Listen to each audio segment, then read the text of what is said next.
360 Wealth Academy, where we do well the kingdom way. I hope you've been having a great week. I certainly have. And part of the reason for that is because I've been collecting dividends from my relationships. Yes, you heard it right. I said I have been collecting dividends from my relationships. And I think this is a very fitting time to have the conversation about investing in our relationships in a time where we're living in cancel culture, where we are all about the bag and getting it for ourselves. I think it would be remiss of me not to share with this community that whilst we're investing in stocks and bonds and real estate, we should also invest in our relationships, because the truth is, wealth is not created in isolation. If you think about it, every job offer you've gotten, every opportunity you've gotten, maybe even advice that saved you time and money, it came through someone. And so it's very important that while on this journey to wealth creation and financial freedom, that we're mindful of the part that others play in the process, right? So let's think about the law of connection. We are connected to people who we trust. We gravitate to people who we trust. So if you're thinking about starting a business, selling a product or a service, you are going to need people to buy into whatever you're selling. And therefore, it's important for you to build trust with the potential customers before they will engage with you in a meaningful way. And how do we build trust? Through relationships. Someone is going to buy from you because they know you or they think they know you, right? That's why they're going to participate in whatever you're trying to sell them. So it's very important before you attempt to bring any product to the market that you're investing in your relationships, because at the end of the day, you will need buying from people. And keep in mind, this is not something that you need to do inorganically. In your daily going about, there are opportunities to build new relationships and also to strengthen existing ones, right? So before I jump into the practical ways that you can invest in your relationships, I just want to share with you what the Bible says about friendship and community. And it says in Ecclesiastes chapter 4, verse 9 to 10, two are better than one. If either of them falls down, one can help the other. And trust me, I've seen this time and again. I have stories on top of stories about needing help and someone showing up for me because sometime before I showed up for them, right? Or they saw me show up for somebody else and they say, you know what? You're a real one and I'm going to help you. I'll give you a quick story. I remember when I was doing my first degree, I needed a guarantor to sign for me. And I didn't have any family member that was willing to do it or was in the position to do it at the time. And it was complete, I wouldn't say they weren't strangers. These were people who I worked with them or I went to school with them or they were a family friend. But none of them were in a position to say, oh, they're obligated to help me. But they decided to do that. And I am forever grateful to those persons because I would not be where I am today without their sacrifice, without their help.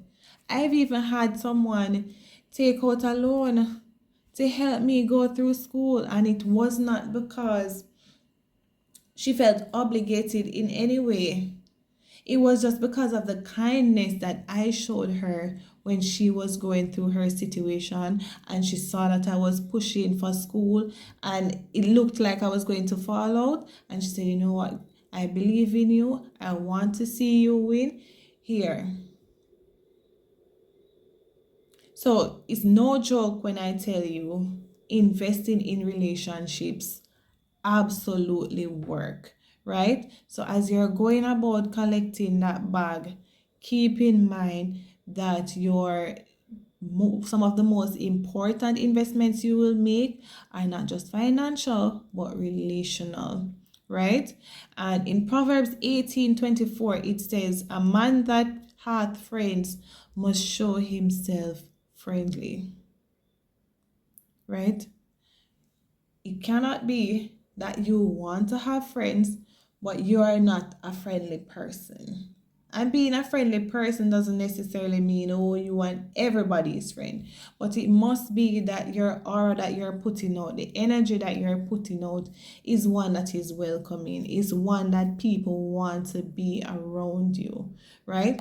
And what this is also saying is don't wait until you are in need before you're seeking these friendships, because that would seem less than genuine if it is that you only reach out to people when you need help. It has to be that this is an organic situation, you're organically friends, and as a result of that, the blessings will come. As I said, the dividends come through your investment, right? Now, as I said, through your investment, here are a few practical ways that you can invest in your relationships.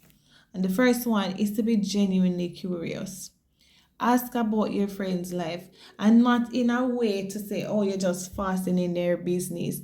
Not asking in a way that you just want to get the drama, but find out what is going on in their life and how you can support them in whatever way. It might not be that they need money, maybe they need prayers, maybe they need a word of encouragement. As I think about this, I think about a friend who, from time to time, he will send me different memes on Instagram. And he might not think much of it, but just thinking about it right now, sometimes the things that are said in those messages are just what I needed in the moment as a pick me up. And so little things like that go a long way with people, right? The next thing is to show up. They're having a birthday, reach out to them with a message, buy them a lunch for no reason at all. You understand? They have a debt in the family, find out how you can support them in that, or whatever. They have a project that they're working on, find out, hey, do you need a hand with anything? Let me show up and help you. That is how you invest in your relationships with people, right? Next thing is to give before you receive. And when you're giving, don't give it because you're hoping to get something back, because the truth is sometimes it's not the persons that you help that help you back, but you're sowing a seed into the universe, and the truth is it always comes back. As the Bible says, cast your bread on the waters and you shall find it many days after. So give without thinking about how you're going to get it back. And then the last one is to stay consistent. Real friendship isn't about perfection, it's about presence. And presence is over time. I have friends who I haven't seen them in years. But every now and again, you respond on a WhatsApp message, you give a like, you give a heart. You say, hey, how is your day going? How things? Being consistent. Don't let it be that every time they hear from you, it's a favor that you need from them, right? Because people can suss out when you're being phony, when you're being manipulative, when you're using them. It's not hard to recognize that. So you want to be genuine and you want to be consistent with what you're doing, right? And so as I close, as you're working on your investments, don't neglect your relational wealth. Because at the end of the day, success means nothing if you don't have someone to share it with. There are a lot of people who we see outwardly as successful, but they're very lonely because there's no one around them that they're not paying to be around them. You don't want to be in a situation like that. So invest in your relationships so that one day, if you so need a bridge, then there are those relationships that you can rely on. All right. So thank you so much for joining me this week. I hope something in this video blessed you. If it did, please like, share, comment, and subscribe, people, so that we can continue the discussion, right? Thank you again for watching, and I pray a blessing over you for the rest of the week. Until next time, take care.